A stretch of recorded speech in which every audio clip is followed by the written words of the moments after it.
Оваа пресконференција свикавме по повод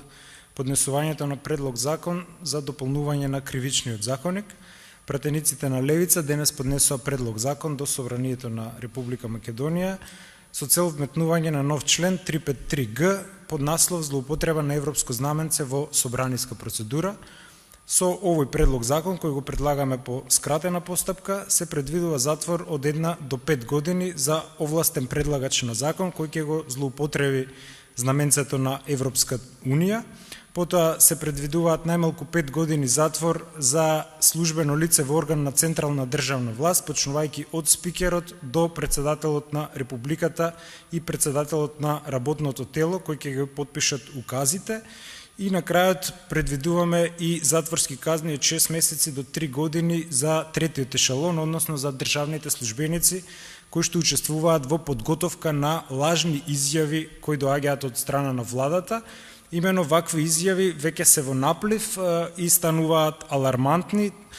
и по постоечкиот кривичен законник, тоа е кривично дело, и нашиот правен тим ќе поднесе кривични пријави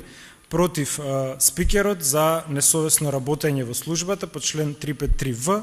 и против министерот и двајца државни советници од секретаријатот за европски прашања кои што потпишале лажна изјава во врска со последниот закон за државјанство, тоа е Снежана Наджаковска, државен советник, и Лила Пејчиновска Миладиновска, секретар, бидејќи лажат дека постои европска регулатива во Европската Унија со која се усогласува овој закон. Впрочем,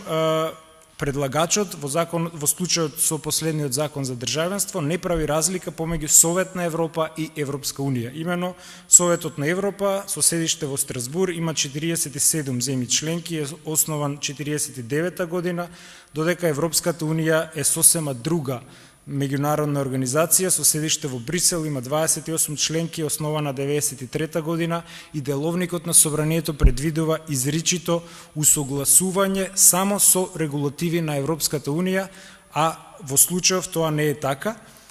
Веројатно претпоставувам ќе прашате кои се следните чекори, па еве ќе одговорам. Работиме покрај на кривични пријави, работиме на лобирање за формирање анкетна комисија која ќе се занимава со злоупотребата на спикерот Џафери која што ја прави со европските знаменца, и исто така имаме план Б во случај да отпочне расправа по овој закон.